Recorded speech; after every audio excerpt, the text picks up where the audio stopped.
Addiction is not a death sentence. You are now about to witness the greatest show on earth. Music in Mayhem. Music in Mayhem. I'm Manny Vitale. It's Skyler Ray, baby. This is Music in Mayhem. And there it is once again, our new intro. Compliments of the one and only Skyler Ray. Thank you, my brother Skyler Ray, for that amazing intro, as well as Kayla. And happy Wednesday, everybody. And definitely looking forward to this show. It is Wednesday. It is hump day. It's music day. It's music in Mayhem. So let's get this sucker started, because I have not shut up because of our guest coming on. I've been like that little groupie running around, like, oh my God, what we got going on?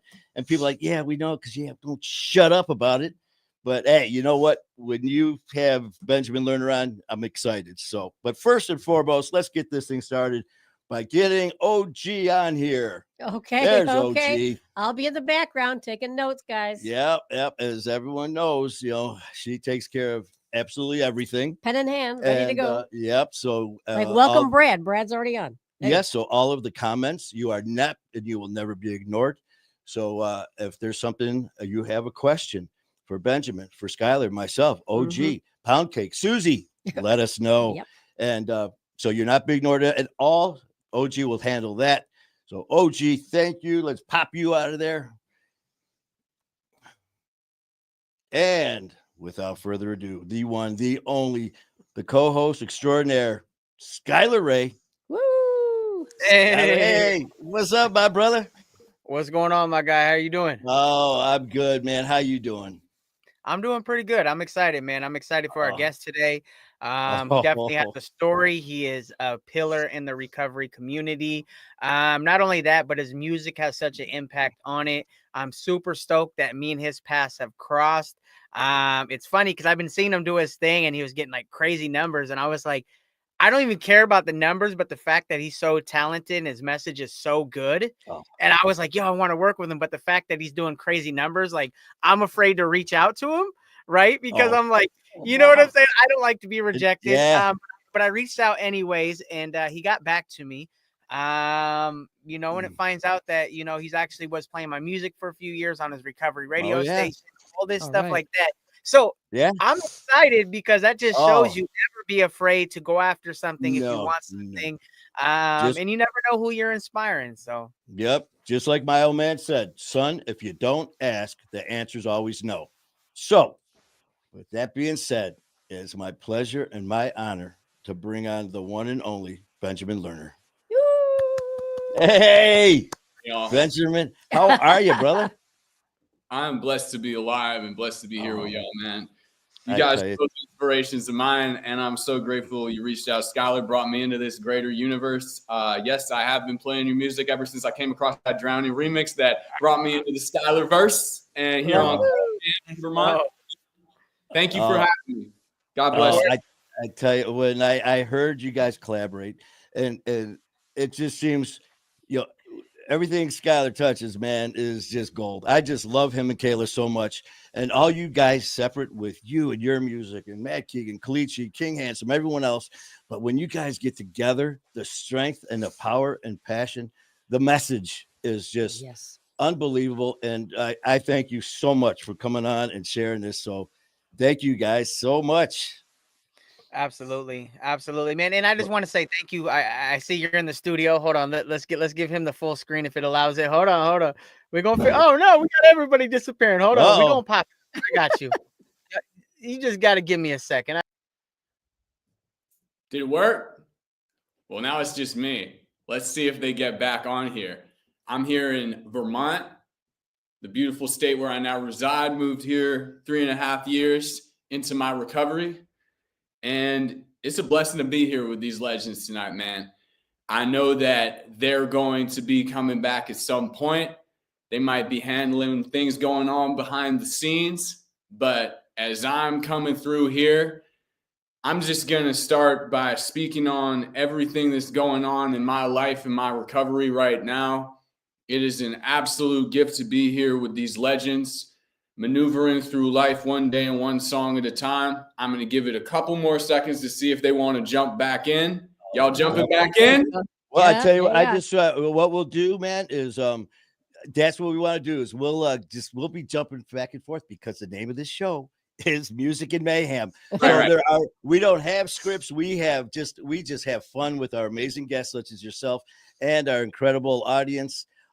Yeah, so what we'll do is just jump in there, but please feel free to, if you want to start with, at the beginning before the music with the issues with addiction, wherever you want to start, Benjamin, you start where you want, man. And we'll pop in here and share the conversation with you. I'm just going to do a little, I was joking before I came on here, shameless millennial sober rapper I am, about Spark Notes and how when I was growing up in DC, that's what I used to use to cheat on tests. And they said, well, we're going to do just music here, mostly talk a little bit about what happened and what it's like now. But, music and recovery and music and addiction have always been intertwined in my life. And just a little bit of background about me. I knew I was an addict and alcoholic before I took my first drink. And what that means is I was always looking for an external solution to an internal problem. And my platform, my music, before I went on social, my writing, every aspect of my advocacy, from the radio show to my weekly column that I did for 5 years to the speaking engagements I've done in the performances, is built on a value of recovery that is far bigger than mine, far bigger than any singular creator, musician, or person in recovery, and that's transparency. And the truth is that regardless of where you come from, no matter how hard you have it, silver spoon, plastic spoon, no spoon, addiction spares nobody. Mm-hmm. And I was born and raised in Washington, D.C., the son of 2 Ivy League educated journalists. My great-grandfather wrote God Bless an America and White Christmas, and I grew up going to my granny's apartment in New York City and seeing an Oscar statue on the mantle. Oh, my Wow. God. And that did not stop me from picking half-smoked cigarettes out of the gutter and lancing abscesses with blunt needles in the San Francisco Tenderloin when I was 24 years old, not thinking I was going to see 25. Wow. So how did I get there? Well, like I say, I was always looking for an external solution to an internal problem. And before the first drink ever hit my lips, that came in the form of validation from other people.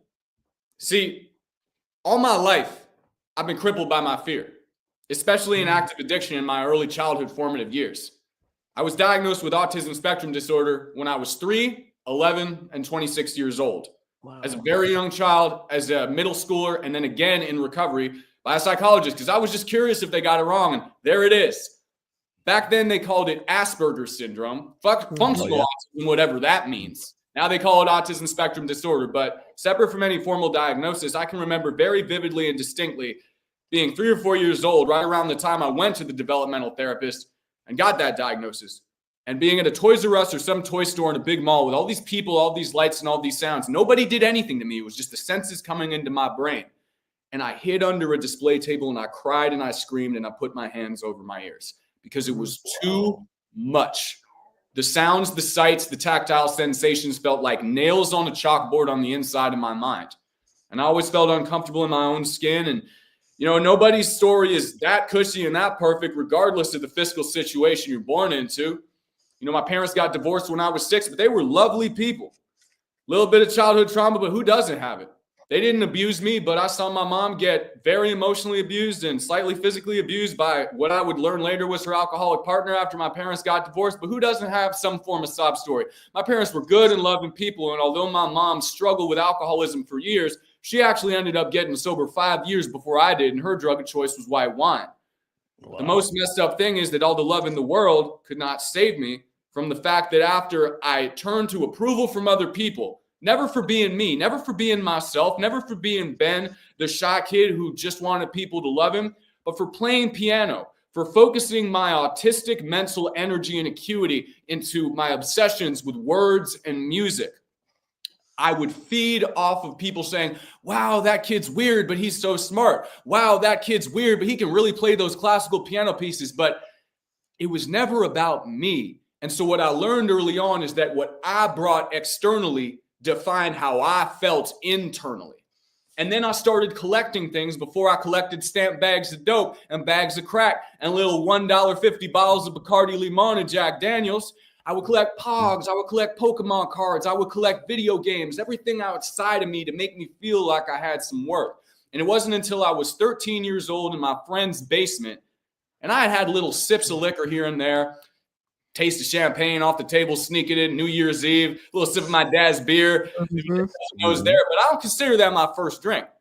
Because until I had a couple of those little sips, I didn't realize that the same way I turned to external approval and validation in Pokemon cards and video games and people attaboying me, there was a chemical shortcut that could make me feel warm and fuzzy inside and allow me to get over my doubt that I was deserving of basic human happiness and emotional and spiritual comfort with a chemical shortcut. And so I went in that basement and we were searching for something to drink. Liquor cabinet was too high up and the bottles were too far low, so we were scrounging around the basement. And we found a 6-pack of musty, dusty Oktoberfest Sam Adams. And my friend drank half of one and spat it out like, this is disgusting. I drank all 5.5 beers he did not drink. And when I drank them with the intention of getting out of my consciousness and my discomfort with the chemical, I experienced a fleeting, destructive, false moment of euphoric, transcendent, victorious bliss, but it came at a cost. And the cost was that I stopped chasing validation of other people and started chasing that drink. I stopped chasing my passions for music and writing and I started chasing that drink. And it started out real suburban. Like I said, Ivy League parents, DC private school. I went to school with the sons and daughters of senators, congressmen, owners of baseball teams. And I like to say this, we shopped at the shopping mall, but I went to school with kids who owned the damn shopping mall. Everything continuum. And I was blessed. I was privileged. I never went hungry. But see, I saw these kids and their parents pulling up with like private jet tote bags and Bentley coupes and all this stuff. And I didn't think that I was emotionally enough already. But then I realized that I wasn't materially enough either, because that's where I tried to find my worth, because I didn't know who I was. And you throw alcohol in the mix of that, right? And it's not only that the drink is making it so that I have blurred vision literally and metaphorically in terms of how I see myself, but the same way the parents pulling up in that private school in that Bentley or that SLS Benz saw that car as a material extension of their worth. It was like, look at my car. This is who I am, as kind of a facade. I began to notice that even though people still saw me as the awkward autistic piano kid, that if I showed up at a party where people didn't want my lanky self walking through the door, if I had a bottle of Hennessy, if I had a little 3.5 of Kush, everybody wanted to be my friend. So I started perceiving the drugs not only as a way to escape from my underlying issues and insecurities, but as an all-purpose boarding pass that could get me through the door and serve as my identity. And that escalated through years. Started showing up drunk at track meets and to piano recitals. And at the same time, I discovered hip-hop. And although I made hip-hop music glorifying addiction, hip-hop was my saving grace, because the one time where I actually found happiness, actually found transcendental peace in the party, separate from the bag of weed or the drink or the line of coke or the ecstasy pill as it kept going and going, was when I was freestyling. I was free regardless of how lit or not I was. And that is one of the few things that saved my life, because when I gave up playing piano, when I gave up writing poetry, the hip hop was there, and thank God it was there at the party, because that gave me an identity separate from the bottle and the bag. And then I got into college by the skin of my teeth, but I left because I was scared. And I don't know about y'all, I like to think anybody can get sober anywhere, but as a budding alcoholic and cocaine addict, maybe South Beach, Miami is not the right place to go when you're 18 years old. So I skirted out of there, got a dead-end job, and I realized my parents had a little bit of money for me that, due to my privilege, was in the college account. And I also noticed my mom kept a little book of checks in her desk, that account. So over 6 months, when I was 19 years old, I burned through $100,000 pretending that I was a big dealer, really sneaking into my mom's purse, cashing these checks, driving around to visit all my friends at college, flexed on them with my bags of Coke and bottles of Henny the same way, getting more and more lost, more and more defeated, until I literally crashed my car into 3 other cars when the bank account was drained. And the first thing I thought after I crashed my car, hungover as hell, coming down from benzos, was not, is everybody else okay? I just totaled my mom's car and stole $100,000 from her that she put aside because she loved me, even though I've been screwing up like this. My first thought was, if the cops come and I get arrested, I'm not going to be able to drink and use today. And I got out of that. They paid the bail. I lawyered up. And I did what us alcoholics and addicts do best. I did a geographic. My dad had since divorced my mom and moved to California. So I went to a cheaper school because my grandmother still wanted me, not because she was trying to enable my addiction, but they wanted me to succeed. So I enrolled in art school, and then all 4 of my wisdom teeth came in at the same time, heavily impacted. The one line I would not cross at that time because I was a bougie coke dealer. I was an uptown fifth-a-day alcoholic crashing cars. I had all these delusions, right? But apart from sipping a little scissor up at rap sessions, I had never popped a perk. I had never done any of that because I was better than that, right? Wrong. Because they told me you can't smoke cannabis. I had just gotten a DUI, so I couldn't drink. All of my solutions that I had been chasing myself away from my pain with were gone. And then they gave me 100 perk 5s, and I don't blame the doctor. But after they gave me those 100 perk 5s, down the street from my little suburban artsy long-haired boy apartment out there where I was going to art school to dodge consequences in my reckless driving case was the Tenderloin in San Francisco.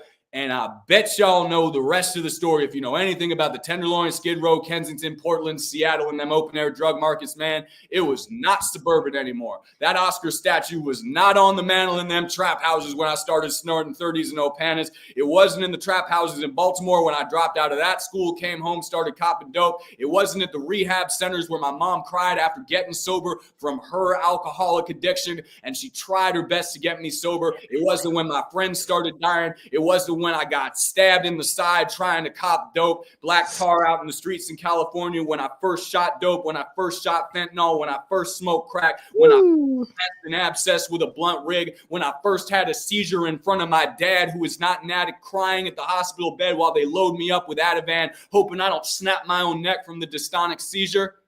Man. None of that made me want to stop. You know what made me want to stop? When the Fetty dope stopped working and that same kid screaming underneath the table came back. And that, after I've been to treatment dozens of times, 1 inpatient, 10 outpatients, Suboxone, the whole 9 yards, didn't work for me. And I support MAT, but for me, it was just a crutch because it was bigger than just the chemical dependency. Even if I had a sub in me and I wasn't sick, I would shoot dope even when it didn't get me high because it was a spiritual craving for a solution externally. But when I was so demoralized that I shot 3 bags of Fetty Lace dope and it didn't even get me to a place of any euphoria that I've been chasing since that first drink, I called the treatment center with a rig in my arm, but I still called them. And I almost left halfway through, but I chose to stay because when I packed my bag and left, I saw that same kid in the mirror and I decided he was worth saving. Went out, did the sober house, got a job, took some time away from music. And then that brings me through the first 2.5 years of my recovery. I don't get fellowship specific, but the rooms did help me. They played a big part. That's as far as I'm going to go with that. I'm not afraid to take the stairs when the elevator's broken. That's all you're going to get out of me for that. But I walked up them stairs, and I had given up on music. I was working in the service industry, working at a treatment center. Life was gravy, baby. I was alive. I was confronting my underlying issues and working through everything in recovery, but music didn't give up on me. And my dad, who was standing at the foot of that hospital bed, right, out in San Francisco when I was getting loaded up with Ativan from the opioid and benzo withdrawal seizure, he used to take me up when I was a little prissy city boy kid up to the foothills of Vermont, where he built a little log cabin in his hippie days, post-Woodstock. And I would lug sleds and chop wood up there with him, and he gave it to me because he was getting old. My dad's 79 now. At the time, he was 72, 73. And he's like, I'm so proud of you getting sober. I don't understand addiction, but here's this house. And through that house, I met someone who owns this studio here, Old Mill Road Recording in East Arlington, Vermont, who was not just a music producer who built this beautiful studio, but was also a person who had spent decades balancing careers in Broadway production, set design, album production, and medicine, and had done a bunch of local campaigns on the opioid epidemic. And I had been working on my music in recovery, playing piano and rapping at the same time, not because I wanted to blow up as a rapper, but because I needed to vent through the music what I could not say at the groups and the therapy and all that. It was a therapeutic medium for me. And he listened to one song and he said, why don't we start working together? And 6 months later, I move up here and we start a residency together. I get it funded through a nonprofit. We released the first album I dropped in 2020 called Clean. And then 2 years later, just like I picked up that phone to call the treatment center with the needle in my arm, I saw my first recovery reel and I picked up that phone and I shot that first video, man. And that's how I met Skyler, Kalishi, Matt, all y'all beautiful people. And that's my story, and I'm sticking to it, man. I know I was rapid firing going 100 miles a minute, but it's a complex story, and I'm going to give y'all the game. Oh, man, I tell you, one thing about what we do is I hear so many stories from so many different people, and so many things that you hit on are so dead on, man. The one thing is addiction is a bitch. Addiction does not care if you are on the top of the social ladder. It doesn't care if you're in the alley with a needle sticking out of your arm and a shoelace around.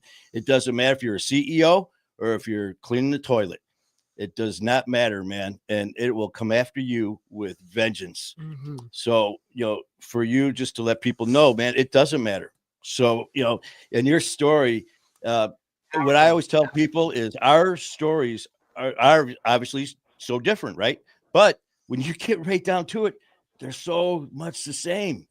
The bottom line, what we do, our struggles are real, man. And for you to go through what you just did, and I tell you, it's a testament to God above. It's a testament to the strength and the faith and the courage. Bam, that's it.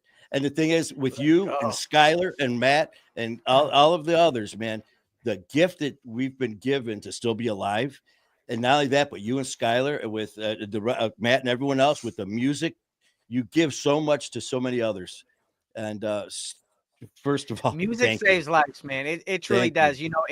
And it's crazy because, like you said, our stories are so much different. Me and yours, Ben, right? Or Benjamin. It's so different. But here's the thing, though, with that is like there was a lot of common thread there, right? Because like the seeking out that outside validation, I get that from my abandonment issue. So that led me to hang out with people I probably shouldn't be hanging out with. It led to me getting kicked out of school because I was always trying to show off or trying to always be the class clown till I would get last because I felt like I was part of the crew, felt like I was liked. I was always trying to figure out how I could be popular. It's the same thing when, I started selling dope because now I just became the most important person on the block. Everybody needs me, right? It didn't even matter if they were hate me. They were going to smile to my face, call me buddy, try to sell me their buddy's headphones they just stole from them, their mama's purse. Like, you know what I'm saying? All these things. I could be like, oh, Skyler's on the way. And they'd be like, oh, I hate him. He's a dirtbag. He's always this and that. But as soon as I show up, everybody's so friendly. Everybody's nice. All the guys are trying to be buddies. All the girls trying to sleep with you. And I was like, this is everything I ever wanted, to be loved and fit in. And so I agree with that, like the outside validation because internal problems, right? Also, I related to your story when it comes to, the music being therapy. And that really is what freed me. And that's what, I explained many times what my logo stands for. It's a microphone with wings. And the reason for that is because it's my guardian angel. It gave me a shot at recovery. I didn't get clean to be in recovery. I thought it was corny. There's no way I was going to be in that. Go to a meeting. Heck no, that was a punishment. That used to be, if I didn't go to a meeting, I would go to jail. Right. So like, that's not something I did. But when it came down to it, when I asked myself, what do I want to do with my life? I want to do music. That was a no-brainer. Been doing music since 11, 34 now, right? So I told myself, okay, well, what's my best opportunity with this music? And that's to do it sober. And so with that, you know what I'm saying? Like music gave me a real shot at recovery. Got clean and sober for music, but I stayed clean and sober because the life that recovery provided, I refused to give up on, or I refused to bargain with. Like, I absolutely love my life. It's an outlet for everything. So I think it's really cool because we have lived such complete different lives, but we have the same internal problems. And that just shows you, no matter where you're at, and, you could be going through the same things. And that's why people are like always afraid and scared. And they're like, there's no way my story might inspire somebody. Like, or like, why would I go to a meeting that ain't going to help me or reach out? Right. But here's the thing. You don't have to be the same person or come from the same place. You never know what seeds. Because there was a few times I was like, damn, this is crazy. His life, But then there was a few times I was in the background in the green room and I was like, I was excited. I had to make sure I mute my mic because I wanted to keep jumping in because I was like, yo, I feel like he's talking about me from like a alternative universe, like the Spider-Verse or something. Oh, well, it's insane because what you just said is all of us. I have people that'll come on and they're like, Skyler Ray, Benjamin Lerner, Matt Keegan, King Handsome, Kalichi. And because I have everyone on, anyone and everyone with a story, you're coming on our platform. If you've got a voice, you will be heard on our show. Will be heard on My Fight, Our War. But I had someone that reminded me of what you said too. That came on and she was scheduled to come on a show, Sunshine, Brenda. And she saw a couple of shows and they were intense, like yours. And she hit me up and she goes, Manny, I don't know if I want to come on, man. My story, I'm not going to get to anyone. My story won't matter. And I said, listen, I see you. I mean, all these stories and I hear them. Our words, like in your guys' cases, that your was one of the best lives, by the way. That was one of the best lives. Yeah. And your songs and your music touches so many people. I'm not a singer, but my show as a host to bring that out of people and let them talk, let their words be heard, touches so many people in so many ways. Her show came on, the comments, people were crying, going nuts. So Benjamin, everything you said, you just touched so many lives in what you just said. I mean, you put that together like bam, like one of your raps, but it was so intense. People out there right now are going, Benjamin feels like me. I loved it, bro. How old? You were just sitting there getting it. I was like, I'm just gonna stay in the background because like this is so powerful. Like I'm chop it up, make clips. I was like, let me stay out of the frame for a second. Bro, you know what I think is really cool? You know who else has Asperger's? Who? Eminem. I did not know. I'm a lifelong fan. I learned something new about Shady today. I see you got the Death Slim Shady hat on. So, huge Eminem fan. Manny's from Detroit. Every time, I talk to him, I'm always yelling at him, 313. Oh yeah, because we're reaching out. You want to be a sweet MC from the 313. We're working on some connects right now. We've got a lot of things going on, and I have someone right now who has been throwing his name around. And when that day does happen, and he comes on. I'm not telling Skyler until all of a sudden I hit that button and he pops on because I want to. That's how much Skyler means to me. Bro. I will come wipe the sweat from your brow in the middle of your live. I will come fix your pillow just to be by him, just breathe in his air of his greatness and hope it rubs off. But I think that's why you're so intelligent, Benjamin, is because of the Asperger's. Like I swear by this. Like it sets you apart. And it may make, like you said, socially awkward, right? But here's the thing: you're so intelligent. You're so intelligent, and you are next level. Like your brain works differently, and it puts you leagues above the rest of the people. Yeah, that's your brain, bro. And that's the same thing with Eminem. Is like he has Asperger's, and I honestly believe that's why he's the greatest lyricist. Although he can't always relate to all of his lyrics, although sometimes he goes on and on. But the way he puts things together and the double entendres and the structure and the rhythm and everything, like I haven't really heard nobody like that. So that is so cool that you have that. I am not surprised. Go ahead. I'm going to say one thing about Eminem. Yeah. Just one. Okay. I've been a fanboy of Eminem for decades. As I can tell you are a scholar of Shady's universe. Yeah. Mm-hmm. Say what you want about the different stages of his career, all of which are good for a different reason, in my opinion. Artists have to be able to evolve. Yeah. But if you can listen to the hook of Infinite as a hip-hop listener, the amount of internal rhymes, the amount of levels of different rhetorical aspects he's tying in together, just in a simple hook that has about 12 rhymes and 3 bars. Vince was serving a sentence for murdering instruments. And tell me that isn't top 5. Hey, I've always been impressed. That is 1996. That is 1996. And you want to know, my numbers may be off, but I don't know if it sold 500 or only 5,000 records. And I know he got dropped from his label because it didn't do well. But he was so far ahead of his time. But if you go back and listen to Infinite and the Slim Shady EP, which came out, that's the demo that got him signed with Dre. Like it is so much more different, like the lyrical context. And that's the crazy thing. So it's like people ask me who I listen to, and I don't listen to very many artists because when I first grew up, I wasn't really into hip hop. I listened to like Usher and singing and stuff like that. I remember my brother got the Coolio little cassette tape. My grandma got me Spice Girls in 1995. You know what I'm saying? Hit them all.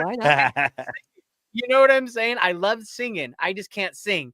And so it's like, and then I heard Eminem and I was like, what is this? 1999, Slim Shady LP, Marsh Mathers LP 2000. And I grew up obsessed with him. I would listen to him throughout my all the way through high school, like literally on repeat, no other artist. Like I remember I'd get in trouble. His name was banned in one of my foster homes because that's all I would do is talk about him. But it's funny because now when I listen to lyricists and stuff, I'm like, yeah, they're all right. Just because that bar has been set so high. Well, Benjamin, with your music, there's so many different genres out there, and you're hitting on so many. And with you guys, it's just like anything you put out, you're authentic, man. You sing from the heart and the soul. So you could hit on all these different genres, and it's so cool. What for you when you first started? You said like the classical, the piano, different things like that. When you first started singing, you said rap came later, right? Was that your first one? I mean, when you started, was it right into rap? So let me break it down like this. I wrote my first poem on a shoe store receipt when I was 8 years old. My mom had been reading me some stuff, like just some writers like Dickens, like abridged kids versions that were made for like 8th graders. But I was like 8 years old. And my parents' philosophy was like, challenge them and see how far they can swim and then like peel back out through that. So I internalized some like Shakespearean sonnets and stuff like that. I was infinitely fascinated by rhythm and words. And then so I learned iambic pentameter, which is, the Shakespearean form. And then I learned other limericks, different things. And I learned how words rhyme and slant rhymes and all this stuff. And then the next year they started getting me piano lessons. And that is my secondary love, which is music. Words are first and foremost, and then music. Words are more intuitive for me. I do have a certain amount of intuitive musicality, but rhythm and words have always been my first and foremost passion, because even before the instrumental or me learning how to digitally maneuver, not in terms of digital, like, technology, but digital is in the digits on my hands, digitally maneuver a 13 half-step interval instrument, also known as the piano. Before I learned that, I was learning how to maneuver words and letters and lexiconography and different sentence structures rhythmically at the age of from 8 to 10 when I found the basis of my craft. And it's funny you talked about, the Marshall Mathers LP, Slim Shady LP. When I first heard Eminem was on a Grammy selections for the year 2000, where I heard the real Slim Shady. And that was one of the first times I heard rap. I had heard like, some No Limit stuff before. I had heard like Project Pat and like, 3-6 Mafia, but just dance tracks. That was the first time I had heard like a lyrical track. And I didn't start rapping then, but hearing him changed my poetry. And when I started getting more and more advanced with piano music, I hit kind of a cap when I was 15, 16 in terms of the complexity of my classical compositions. And I started winning piano contests and all this stuff. But it wasn't that it didn't excite me. It's that there's limitations to that because it's not an art form in which there's a lot of improvisational freedom. And I wasn't good at jazz piano, and that didn't really speak to me. I love listening to it, but it wasn't my kind of thing. It wasn't my jam. So what ended up happening is writing poetry for 5 years. I was at a party and someone put on a beat and I was lit, but I saw people having fun rhyming with each other. And I was like, I can do that. So I get in, and at first I have absolutely no swag, right? Like the only thing I've done before is play keys for a rock band. And yeah, I sung a little bit, but I was a horrible singer. I'm still learning how to not be a horrible singer. I'm learning piece by piece, and auto-tune's helping a lot, but I'll get to that about the new tape. Just like you have to take a risk going into recovery. Before I got sober, you got to understand, skinny autistic piano kid, literally Skinny Jeans was my nickname because I was rocking the emo jeans with a little scarf, It was the Fall Out Boy, Pete Wentz, My Chemical Romance meets apple bottom jeans, boots with the fur, ladies era up in suburban America at that time. So I was wilding, man, in terms of fashion. But I started freestyling at this like inner city DC party, and this ain't uptown DC. This is like DC. This is Marion, Barry, Rayful, Edmond, Anacostia DC, because I'm out there with the plug trying to get some white and some green. And he's like, Skinny, you're not about to rap. And then I do. And it's not great, but he said to me something that changed my life. He's like, if you can do this when you're drunk and you're nervous and you've never done this before, you should do this again. That was funny, man, but you should do this. And so I started chasing it. The only thing I chased harder than that bag and that bottle was the music. And for years, I made music glorifying addiction and recovery. I met some incredible people through it. I did a song with Mac Miller, and I did a song with, Project Pat. I actually did 2 songs with him from 3-6 Mafia. I did a song with Raekwon from Wu-Tang Clan, and I paid for those features. But I only paid a stack for the Mac Miller feature because I did it a couple days before Kids dropped, and he absolutely blew up. I knew a friend of my friend went to summer camp with his manager, and so we did that. And this is what I'll say about Mac. Rest in peace, another tragic casualty of addiction. I didn't know him like that.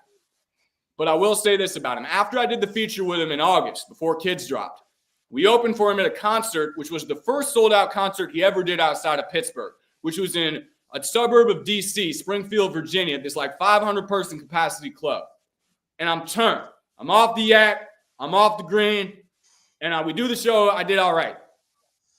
Go outside, smoke a cigarette after the show. I'm 18 years old, just dropped out of college. Mac's standing there. And I've done the feature, but I paid for him the feature. I'm like, oh, I'm not going to talk to him. I'm just going to sip my little snuck-in bottle and smoke my cigarette. He sees me, and after doing a crazy sold-out show when he's just starting to blow up, doesn't have to talk to me at all. No obligation to even recognize me. He's like, hey, Skinny, what's up, man? Did you do an opening set? I came in late. It's so awesome to see you. You're from D.C., right? Oh, that's so cool, man. How's music going? I was like, great. How's tour life? And the point is, whenever anybody asks, because we work with Mac Miller, how was he? I don't talk about the feature.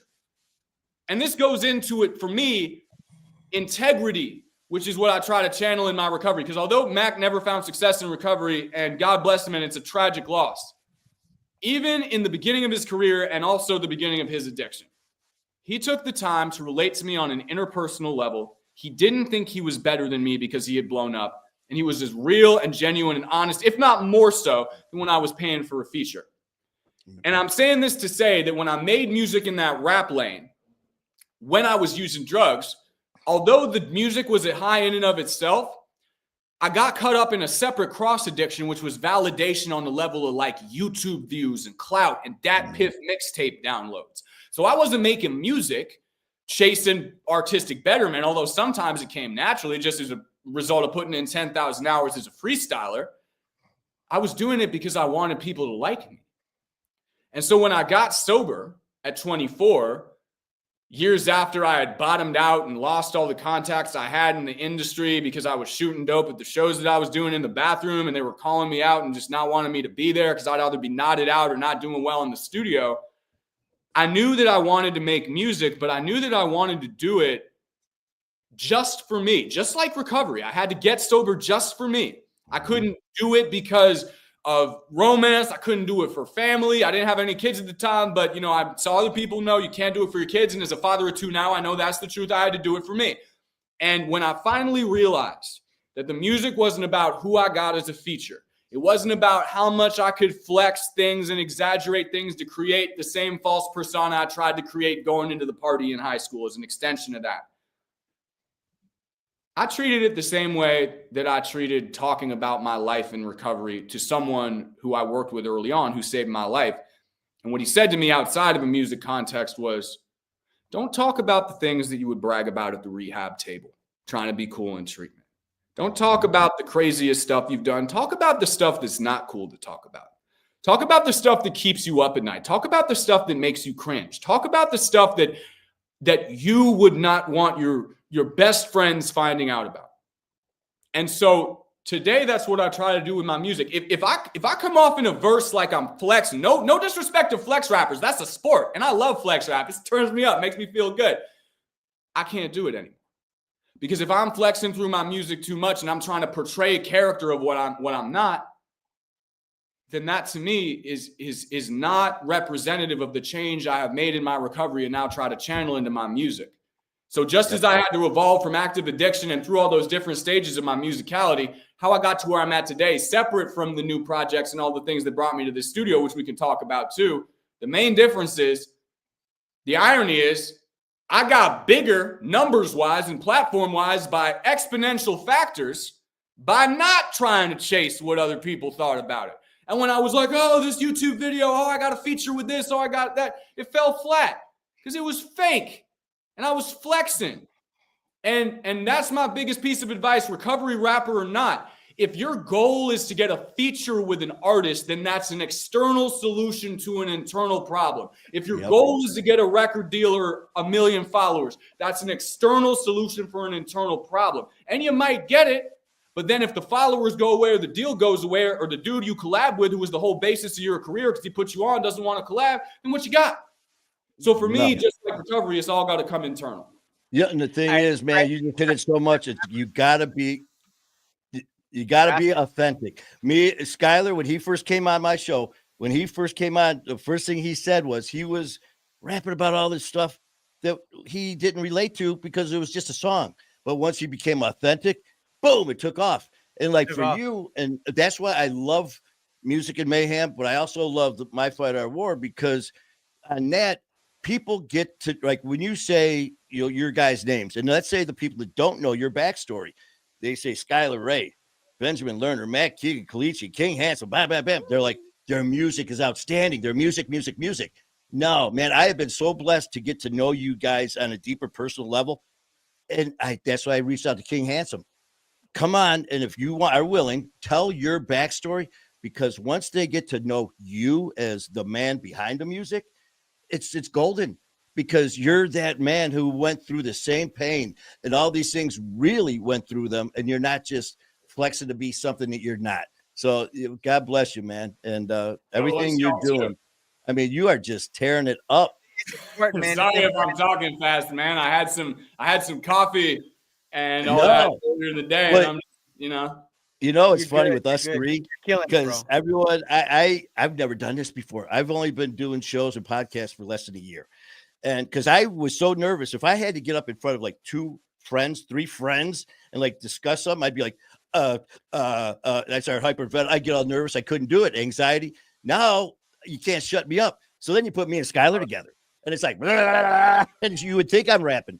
And then with you, it is so, because you know why? Because it's cool to be sober. And we want to share that. People, I had someone tell me one time that addicts, that we're the weakest, selfish bitches around. And I said, you know what? You're right. When it comes to active addiction, we are selfish. We don't give a shit about no one but ourselves, and we are weak. But when you throw recovery and sober, we are the strongest fuckers around. Because I tell you what, this guy was talking about his life and his problems. I go, you know what? As addicts, we deal with the exact same thing you do: work, personal finances, kids, everything. But on top of that, throw fighting addiction 24/7. And on top of that, we pull other people up the mountain with us. We share. So don't ever say that someone in recovery, someone who is sober, is weak, because we are part of an elite fraternity. We are some of the strongest people I know, and I will vouch for that. For someone, look, check it out. We got so many internal problems. That's why we started using. We didn't start using because life was beautiful. We did it to escape, and we love the feeling and the euphoria. I butchered that word, but we love the feeling that we felt when we were, using, right? Because it felt different. We were able to block the noise. It was like the headphone canceling out the problems of the world. And so, like, I always tell people, like, if you got clean and sober, like, don't downplay, even if it's a week, even if it's a month, you are doing what most fail to do. You know what I'm saying? Yep. And it's like, how many times, like, and people like are stressing on relapses. I hope no one relapses, but people are stressing on relapses, and they start to come back and they're like, oh man, I messed up. And I'm like, check it out. The fact that you came back means everything. Don't stress on the past. You didn't lose the tools in your belt that you got sober last time with, right? And it's like, you got to think about it. Addicts, we constantly throw ourselves through the fire. We are the only type of people I know that will sabotage their life over and over and over, and walk past the mirror and say, you're ugly, you're pitiful, your family was right, I'm a low life, I'm whatever the names we call ourselves, right? To be able to deal with that mental internal battle and still pop out and give it an honest effort is like incredible. And that's why I tell people, like, us addicts, we are superhuman. We're heroes. We really are. We got so much grit, bro. So much grit. And it's a beautiful thing, man. It truly is. Yep. Absolutely. And that's just it, man. We sit there and, I tell people, man, it's okay. Cause I used to look in the mirror and be disgusted what I saw. I mean, I looked like hell. I felt like hell. I smelt like shit. I mean, it was just, I didn't care. And people would say negative things about me. Manny or my biker named Gunner. Yeah, that piece of shit. You know what? I was cool with it because that's what I was. That's who I was, but not anymore. Now it's okay. I tell people, be proud of what you are. I had someone one time when I got sober. I was only sober, and I shouldn't even say that, but I was having this conversation with this gentleman, and I go, I know you've been, sober a while now. How long have you been sober? He goes, Manny, I've been sober 30 years. And I was like, God bless, that's great. And he goes, how long you been sober, Manny? I go, only 30 days. And he goes, what? He goes, why'd you say it like that? And I kind of laughed. I go, well, only 30 days. He goes, why'd you laugh? He goes, when's the last time you were sober 30 days? And he goes, you know what? I had to be sober 30 days before I was sober for 30 years. Every day, be proud of, and you know what? I saw this guy speaking one time. It was just a few days. I can't remember who it was. He said, people, when they fall off the wagon, they're like, oh, that's it. Starting over. I screwed up. You're not starting over. You still have all of that beauty, that strength, the determination, the warrior mentality to be sober all that time. No, man, you're picking up right where you left off. So, I tell you, Benjamin, I am so damn happy that you are here with your intensity that you have with your music. And not only that, but your passion for helping people and your passion to getting this story out is now, you know why I've been so damn excited to get you on here. And it's just like, so that's why. This is why right here. Well, you guys are, a gift. You got to understand, and I'm going to talk a little bit. I did what happened, what it's like now real quick. But in terms of what it's like now with the music, you got to understand, and I say this sometimes on my lives because separate from the music, but it does tie into it. In the continuum of things, I haven't been sober that long. I've been sober since June 13th, 2016, but it's one day at a time. I like to say I got up this morning at 8 o'clock. If you got up 7:45 and you went to bed sober, you got more time than me. But when I got sober on June 13th, 2016, I got out. The algorithm wasn't set up to have any type of recovery content, music or otherwise, reach you. There weren't even Spotify playlists really back then. The algorithm of every app was not curated to people's taste, and to have something come across, regardless of whether it's your taste or not, a message of recovery, you had to know people, whether in the rooms or through treatment or through therapy. You had to know to follow a page or have sober friends on the internet to have it reach you. And I say that because I talked a little bit earlier about how I came to the studio, Old Mill Road Recording, and how my friend, mentor, manager, the guy who's really given me the tools and the inspiration to move forward with my music and recovery, first combining classical piano and hip hop, and doing something really different with Clean, which celebrates its anniversary 5 years tomorrow. It's crazy to say that I've been an artist in residence, a professional musician here in any capacity for the past 5 years. Congratulations. Thank you, man. Yes. Especially considering the second of 3 EPs is dropping tomorrow. And Skyler and I were talking backstage about how when we first started talking, he learned that I've been playing his stuff on the radio. And, to be sitting with someone long before, a year and a half before I started getting active on social, and, I met people through the reels and stuff. I've been playing you and Kalichi and Matt's, everybody's music. Crazy. Just because I would go on YouTube and like find it, and go on Spotify and find it. One song leads to another. KC makes music, all that. NK, like the mental health rappers too, like a lot of stuff. Problematic, like it all found me. And then I had a real find me through the algorithm. The last thing I ever did, even after I put out that album, I started a column in the local paper called Clean. I did 250 columns every week until I did the final column in January, which was actually a column I wrote about me uploading one of my first reels. So it was like a full circle thing to bring me where I'm at now. But before I got active on social, I was speaking, I was doing performances, I was doing all this stuff. But the last frontier I ever thought I'd cross, because I just thought, I can't do that. The same way I thought I couldn't get sober. Like I thought, yeah, I put out a recovery rap album over piano, but like I'm not like Kalichi, I'm not like Matt. Like I make different music now. I'm a journalist up here in Vermont running a radio show. What business do I have putting my music out on social and joining this community? I thought, just like the misconception, that I didn't belong. And so what ended up happening is when that reel came across my feed, my first son Jude, my older one, had just been born 5 months earlier. And I was up late at night with my girl, and she's like nursing him, like scrolling through her phone, mom reels, trending audio. And I'm like, what's that? And she's like, oh, it's a reel. You should make them.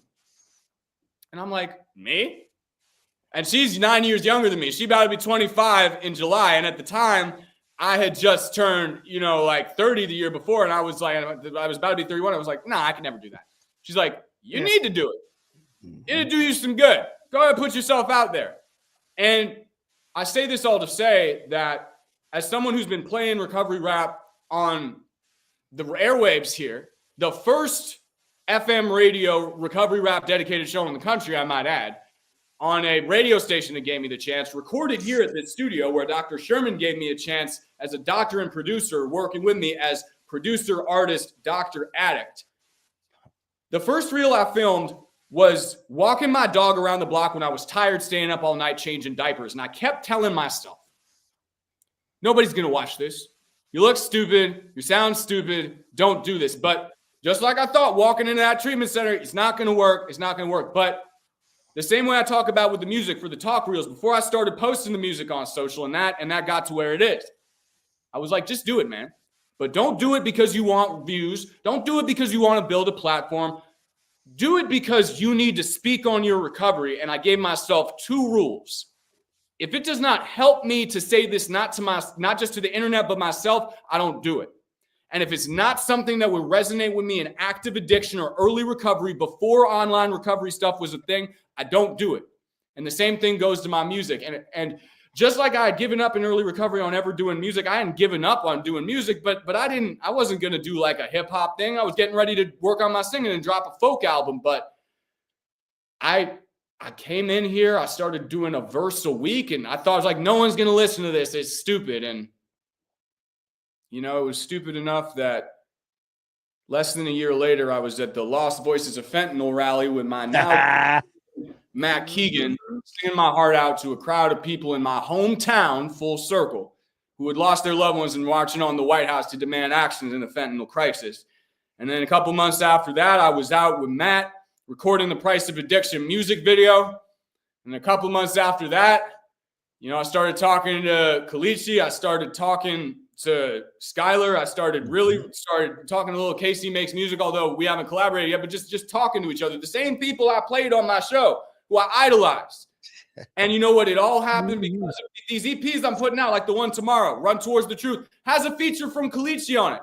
Me and Skyler, the same dude I played on the radio station, are talking about a feature on the third and a song with Kalichi and Matt and me. And what I say is this. Y'all say it's an honor to have me on. I feel like I dreamed this, man. I feel like I dreamed this, and sometimes it feels way too surreal to me. Because at every single level and fiber of my being, to screw the music, screw the views, screw whatever clout there is in like recovery advocacy or platforms, the fact that people from across the country, Midwest, West Coast, East Coast, different backgrounds, different experiences, different music tastes, different stories, can all sit here and come together because of the power of an internet algorithm that allows us to know we're not alone, not just in person, but in the digital space. I will say this, and then I'm going to cut myself off because I need to shut up. No, you good. You good. Keep sharing, baby. There has never been a better time to get sober, and here's why. In the old days, you had to have bread or insurance or Medicaid or Medicare to go to treatment and not just get detox, but hear from another person in recovery or a counselor. Right now, if you got a trap phone, even if you don't have a plan, go get you a $50 prepaid from the Walmart. Go on Starbucks internet while you're dope sick. You can find thousands of recovery content creators and musicians on all platforms for not a dime that will give you the same game, not the licensed accredited stuff, all love to the treatment centers, but the message of the rooms of the treatment centers, regardless of your path, for free. And that's because recovery's free, we're free in recovery, and recovery's priceless. And God bless y'all. Thank you for having me to share my story. The new EP drops Friday, and coming up after that, I'm going to force Skyler to be on a track on the third EP. And you ain't got to force me, baby. I'm here. I'm excited. I got to sit on my hands sometimes because I'm such a honey badger, bro. And it's like I these opportunities and like life gets so good, and sometimes I feel crazy because like I'm like sending all these messages to all these people like trying to make these things happen that I know opportunities are coming. And then I'm like, oh God, I'm just bugging everybody. I need to relax. But I'm excited, bro. I'm excited. Your brand new EP dropping this Friday, bro. I can't wait till we get a chance to work. It is an honor.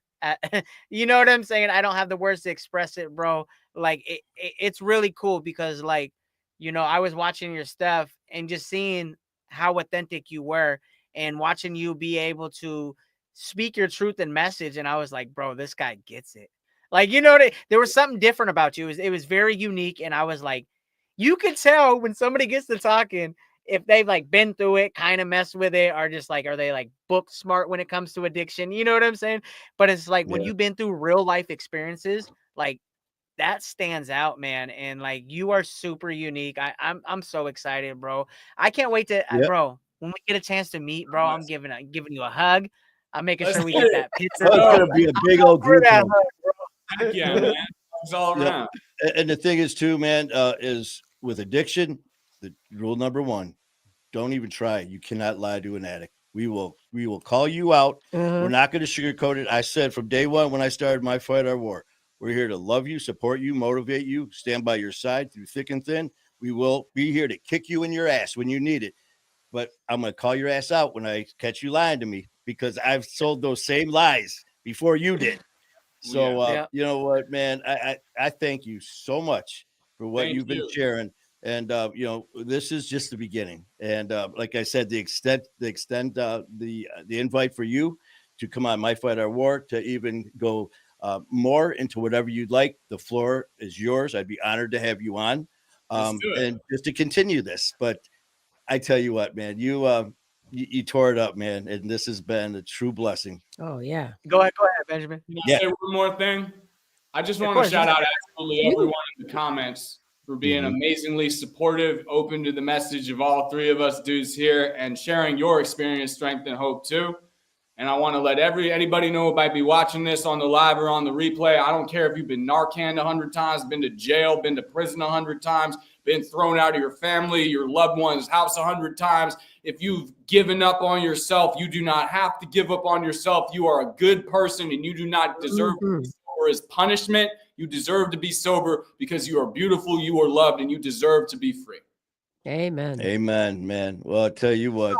About that. Benjamin, thank you. Hold on, and, man, let me stop you real quick. I'm so big about that, and that's my thing is like positivity. Like I believe in creating a safe space where someone could reach out. There's never no judgment.